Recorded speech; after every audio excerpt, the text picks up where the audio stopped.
Hi friends, welcome to my KSY inform YouTube channel.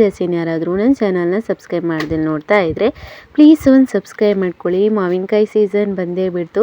ಮಾವಿನಕಾಯಿ ಸೀಸನಲ್ಲಿ ಈ ಥರ ಉಪ್ಪಿನಕಾಯಿ ಒಂದು ಸಲ ಮಾಡ್ಕೊಳ್ಳಿ. ನಾನು ಹೇಳೋ ರೀತಿಯಲ್ಲಿ ಮಾಡ್ತು ಅಂದರೆ ಪಕ್ಕ 1 ವರ್ಷ ಆದರೂ ಈ ಉಪ್ಪಿನಕಾಯಿ ಏನೂ ಹಾಳಾಗೋದಿಲ್ಲ, ಅಷ್ಟೊಂದು ರುಚಿಯಾಗಿ ಬರುತ್ತೆ. ಇದನ್ನು ಮಾಡೋದಕ್ಕೆ ಮೊದಲಿಗೆ ಮಾವಿನಕಾಯಿನ ಬೇಕಿಂಗ್ ಸೋಡಾ ಹಾಗೆ ಉಪ್ಪು ನೀರು ಹಾಕಿ ಇದನ್ನು ನೀಟಾಗಿ ತೊಳೆದು ಇದನ್ನು ಒರೆಸಿಟ್ಕೊಬೇಕು. ಅದರಲ್ಲಿ ನೀರಿನ ಏನೂ ಇರಬಾರ್ದು. ಅದಾದಮೇಲೆ ಸಣ್ಣ ಸಣ್ಣದಾಗಿ ಕಟ್ ಮಾಡಿ ಇಟ್ಕೊಬೇಕು.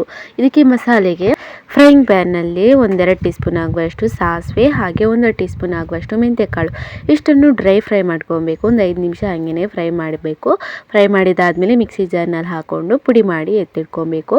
ಅದಾದಮೇಲೆ ನಾವು ಕಲ್ಲುಪ್ಪನ್ನು ಹಾಗೇ ಪುಡಿ ಮಾಡಿ ಎತ್ತಿಟ್ಕೊಬೇಕು. ಅದಾದಮೇಲೆ ನಾವು ಆವಾಗಲೇನು ಕಟ್ ಮಾಡಿ ಇಟ್ಕೊಂಡಿದ್ದೀವಿ ನೋಡಿ ಮಾವಿನಕಾಯಿನ, ಅದಕ್ಕೆ ಇವಾಗ ನಾವು ಒಂದು ಅರ್ಧ ಟೀ ಸ್ಪೂನ್ ಆಗುವಷ್ಟು ಅರಿಶಿನ ಸೇರಿಸ್ಕೊಬೇಕು. ಹಾಗೆಯೇ ಒಂದು 4 ಟೀ ಸ್ಪೂನ್ ಆಗುವಷ್ಟು ಅಚ್ಚಕಾರದ ಹುಡಿ.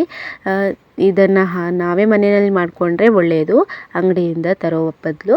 ಸೊ ಹಾಗಾಗಿ ಮನೆಯಲ್ಲೇ ಮಾಡಿ ಇಟ್ಕೊಂಡಿರುವಂತಹ ಅಚ್ಚಕಾರದ ಹುಡಿ ಹಾಗೆ ಉಪ್ಪನ್ನು ಹಾಕ್ಕೊಬೇಕು. ನಾವು ಪುಡಿ ಮಾಡಿ ಇಟ್ಕೊಂಡಿರುವ ಉಪ್ಪು ಹಾಗೆಯೇ ಆವಾಗಲೇ ಪುಡಿ ಮಾಡಿ ಇಟ್ಕೊಂಡಿರುವಂತಹ ಮಸಾಲೆ ಏನಿದೆ, ಸಾಸಿವೆ ಹಾಗೂ ಮೆಂತ್ಯಕಾಳನ್ನ ಪುಡಿ ಮಾಡಿ ಇಟ್ಕೊಂಡಿದ್ದೀವಿ, ಅದನ್ನು ಹಾಕ್ಕೊಂಡು ನೀಟಾಗಿ ಮಿಕ್ಸ್ ಮಾಡ್ಕೊಬೇಕು.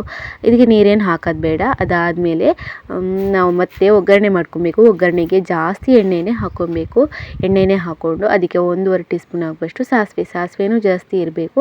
ಹಾಗೆ 1 ಗಡ್ಡೆ ಬೆಳ್ಳುಳ್ಳಿ ಅಷ್ಟನ್ನು ಜಜ್ಜಿಬಿಟ್ಟು ಚೆನ್ನಾಗೇ ಒಗ್ಗರಣೆ ಮಾಡ್ಕೊಬೇಕು. ಕರಿಬೇವು ಸೊಪ್ಪನ್ನ ಹಾಕ್ಕೊಂಡು ಒಗ್ಗರಣೆ ಮಾಡಿಕೊಂಡು ನಾವು ಆವಾಗಲೇ ಮಸಾಲೆ ಎಲ್ಲ ಮಿಕ್ಸ್ ಮಾಡಿ ಇಟ್ಕೊಂಡಿದ್ದೀವಿ ನೋಡಿ ಮಾವಿನಕಾಯಿಗೆ, ಅದಕ್ಕೆ ಸೇರಿಸಿದರೆ ಆಯಿತು, ರೆಡಿ ಆಗುತ್ತೆ.